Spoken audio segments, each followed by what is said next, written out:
병화가 기토를 만날 때에 대해서 설명하겠습니다. 병화가 기토를 만나는 것은요, 대지보조라는 말로 표현을 해요. 농가 밭에 태양이 비춰지는 거예요. 작물이 자라기 위해서는 기토라는 땅 위에 태양이 기본적으로 비춰져야 돼요. 그래서 병화가 무토를 보는 거나 병화가 기토를 보는 거나 둘 다 좋은 관계는 맞습니다. 이렇게 병화 태양이 기토를 골고루 비춰주는 그런 물상에 계수, 단비가 내려주면 가장 좋은 환경이 되는 거예요. 그러면 기토가 재배할 수 있는 작물도 풍성해지고 태양도 할 일이 생기는 거예요. 곡식이 잘 자라고 풍년이 드니 최고의 구성이고 최고의 환경이다, 이렇게 해석을 합니다. 그런데 단점은요, 편인이 되는 이 갑목을요, 기토가 갑기압으로 묶어버려요. 그래서 식신인 이 지출과 낭비를 막아주는 역할을 하는 이 편인이 약해지는 거거든요.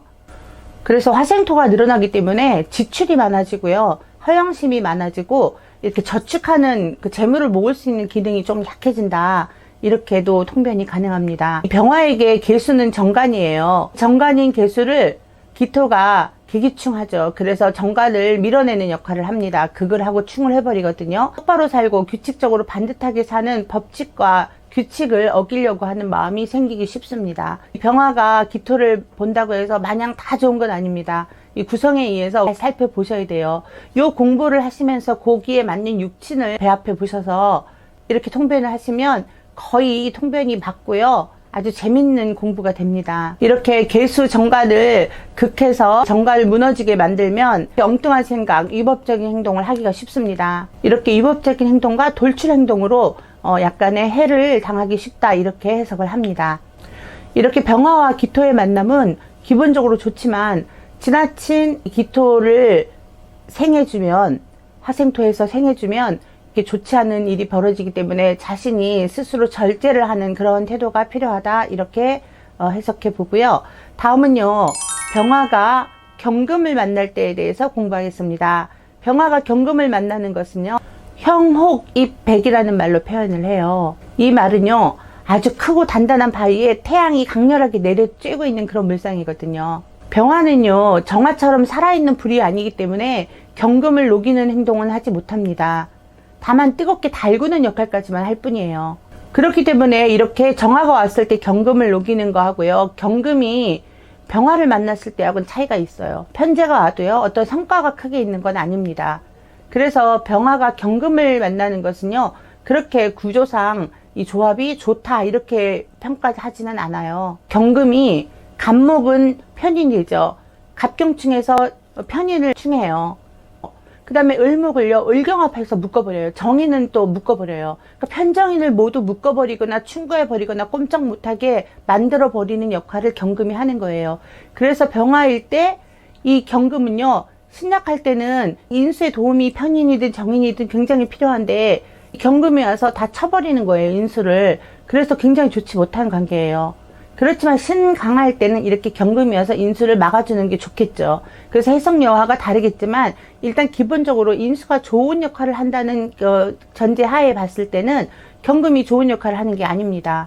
유년 시절이나 청소년 시절에 경금이 와서 갑목이나 을목을 묶어버린다, 편정인을 묶어버린다, 제거해버린다, 이러면요, 학창시절 공부에 관심이 없어요. 뭐 돈 버는 일에 관심이 있다거나 활동하는 데 더 관심이 많기 때문에 공부로서 성과를 크게 내기는 어렵다, 이렇게 통변을 할 수가 있습니다. 이렇게 되면 부모님 말씀을 그렇게 잘 듣고 부모님 말씀을 잘 따르고 이렇게 순종하는 아이로 자라지 않습니다. 인수를 이미 극하고 있기 때문에 그렇고요. 이렇게 되면은 화가 부족하고 화가 약하게 되는 거거든요.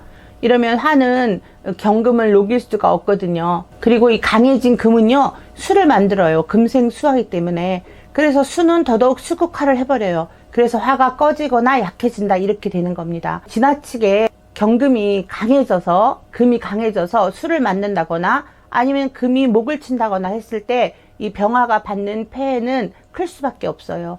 그래서 사주 전체를 보시고요, 병화에게 경금이 어떤 역할로 다가오고 어떤 구성이 되는가를 잘 살펴보셔야 됩니다. 그렇기 때문에 병화에게 재가 되는 경금이죠. 경금을 많이 차지하려고 노력을 하거나 욕심을 내면 실패하고 패가망신하고 망신을 당할 수밖에 없다. 인수를 다 무너뜨리기 때문에 그렇습니다. 그런 점을 각별히 잘 살피셔야 됩니다. 다음은요, 병화가 신금을 만날 때에 대해서 공부하겠습니다. 병화가 신금을 만난다는 건요, 1월 상회라는 말로 표현을 해요. 반짝반짝거리고 예리하고 깨끗한 보석을 태양이 이렇게 비춰주고 있는 거예요. 굉장히 아름답고 반짝거리게 하는 그런 구성이죠. 이 병화와 신금의 만남은요, 합이 되는 거예요. 정제를 만난 거거든요. 정제를 만나서 정제를 반짝거리게 해주고 정제를 빛나게 해주는 역할을 병화가 하는 겁니다. 그런데 이게 병신합은요, 처음에는 합신으로 만나서 좋은 것 같지만 나중에 수라는 오행을 만들어내서 수극화를 해요. 그래서 나를 극하는, 병화 일간을 극하는 역할로 돌아서거든요. 처음에는 좋은 관계지만 결국에는 합이 돼서 만들어내는 그런 존재가 관살이 되는 거예요. 그래서 수극화가 된다, 이렇게 해석을 합니다.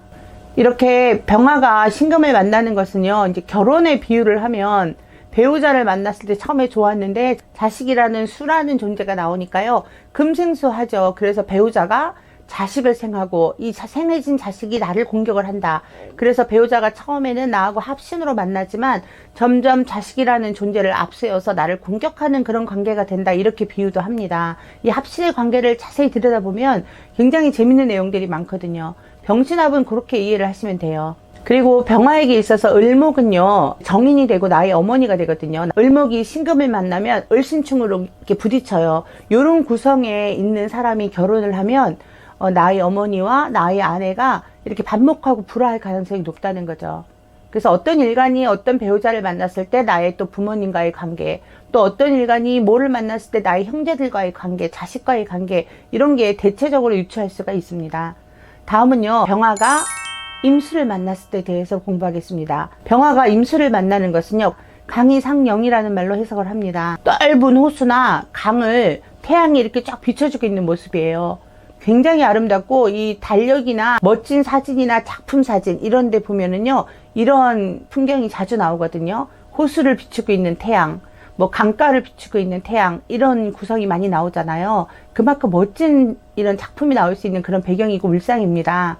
이런 구조를 가지고 있는 사람은요, 스케일이 굉장히 대범하고요, 이 이상과 야망도 큰 사람들이에요. 임수가 편관이잖아요. 편관으로서의 두각을 나타내는 거예요. 편관성 직업으로서 출세를 한다거나 편관의 성향을 가지고 두각을 나타내는 그런 사람이 될 수가 있다, 이런 구성이거든요. 물론 다른 오행도 뒷받침을 어느 정도 해줘야 되겠지만 일단 병화와 임수만 놓고 봤을 때 그렇습니다. 이렇게 병화와 임수는요, 병임충이라고 해도요, 좋은 자극제가 되는 작용을 합니다. 그래서 충이라고 해도요, 나쁜 역할을 하는 그런 관계가 아닙니다. 병화가 임수를 만날 때는 굉장히 좋은 관계다. 요거는 기본적으로 알고 이제 넘어가셔야 됩니다. 병화에게 있어서 정화가 겁재죠. 내 것을 쟁탈해가는 그런 경쟁자고 라이벌인 정화를 임수가 와서 정임합으로 묶어버리는 거예요. 그래서 나를 도와주는 역할을 해주는 거죠. 결국은 현관이라고 해도요, 좋은 역할을 해주는 겁니다. 반대로 신약한 병화에게 도움이 되는 정화를 또 묶어버리고 없어버리니까 이럴 때는 또 안 좋게 해석을 하겠죠. 그래서 신약이냐 신강이냐는 기본적으로 중요한데, 이렇게 병화와 임수만 놓고 봤을 때는 나쁜 관계는 아니다. 비록 충을 하고 있지만 나쁜 관계는 아니다. 이렇게 공부를 하셔야 됩니다. 이렇게 병화가 굉장히 신약할 때 병화마저 이렇게 임수가 와서 정임합 해버려가지고 정화가 꺼져버린다, 이러면 이 병화는 굉장히 힘을 잃고 어두운 그런 병화가 되는 거예요. 이럴 때는 이제 답답하고 일이 잘 진행이 안 되고요, 건강에도 조금 문제가 올 수가 있다, 이렇게 해석도 하거든요. 병화가 이제 신강하냐 신약하냐를 놓고 해석을 하셔야 되는 거고요. 다른 오행도 물론 마찬가지지만 그렇게 해석을 해야 되는데, 이 병화가 임수를 만나는 건 기본적으로 좋은 관계다, 충이지만 다만 신약한 병화에게만 약간의 안 좋은 역할을 한다, 이렇게 이해를 하시면 될 것 같습니다. 다음은요, 병화가 개수를 만날 때에 대해서 설명하겠습니다. 병화가 개수를 만나는 것은요, 흑운 차일이라는 말로 써요. 개수는 구름이거든요. 태양인 병화를 구름이 와서 막아버린 거예요. 그래서 좀 어두운 상태가 돼버린 거예요. 물상으로 보면은. 이 말만 들어도 별로 좋은 관계는 아니다, 이런 느낌이 드시죠? 이 개수가요, 병화에게는 정관이에요. 음량이 다르니까. 그럼 정관이 이렇게 와서 나의 앞날을 막아버린다, 어둡게 만든다, 이러기 때문에 조직이나 어떤 단체에서 두각을 나타내는 그런 사람이 되지는 못합니다. 왜냐하면 정관 자체가 나에게 좋은 역할을 하지 않기 때문에 그래요. 물론 좋은 점도 있죠. 이렇게 병화가 지나치게 강할 때는 태양빛이 너무 지나치게 강하니까 괴수가 와서 어느 정도 빛을 가려주는 역할을 하는 것은 사람을 점잖게 보이고 차분하게 만들어주니까 좋은 면이 될 수도 있어요. 또 좋은 점은요, 병화에게 있어서 겁재는 정화죠. 이 정화인 겁재를 정계충으로 이렇게 충거해 주니까 병화에게 있어서 라이벌을 제거해 준다, 쟁제를 하고 있는 어떤 존재를 없애준다, 이렇게 해석할 때는 좋은 겁니다.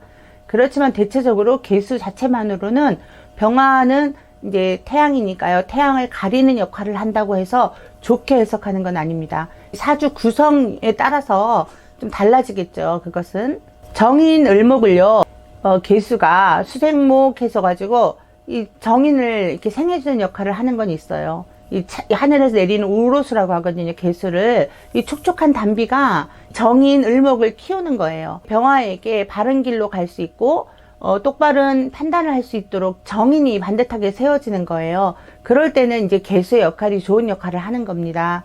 그러니까 좋은 역할을 하는 부분도 물론 있고 사주마다 다 특징이 있어요. 전체적으로 이제 병화가 약할 때, 병화가 약하거나 중간 정도의 기운을 가지고 있을 때 개수는 검은 먹구름이 돼서 이 태양의 빛을 어둡게 합니다. 그래서 음지의 생활이라고 하죠. 이 드러내놓고 하는 일이 아닌 어둠의 생활, 즉 뭐 바른 일을 하는 게 아니고 약간의 음지의 생활을 할 수가 있는 그런 직업을 가질 수도 있다, 그런 생활을 할 수가 있다, 이렇게 해석도 가능합니다. 병화가 다른 천간, 갑을병정, 무기, 경신, 임계 이렇게 10간을 만났을 때 어떤 조화를 이루고 어떤 관계가 되는가에 대해서 설명을 해드렸는데요. 우리 하오님들이 연습을 많이 해보세요. 해보셔가지고 이제 이게 신강하고 신약하고에 따라서 이 해석하는 여하가 많이 달라지거든요. 기본적인 이 틀을 제가 오늘 설명을 드린 겁니다. 끝까지 잘 들어주셔서 너무 감사하고요. 더 많은 자료가 있습니다. 더 많은 자료와 더 많은 천간과 천간의 관계를 공부하고 싶으시면요, 제 블로그 오셔가지고 공부를 해주세요. 그리고 좋아요, 구독 꼭 눌러주세요. 고맙습니다.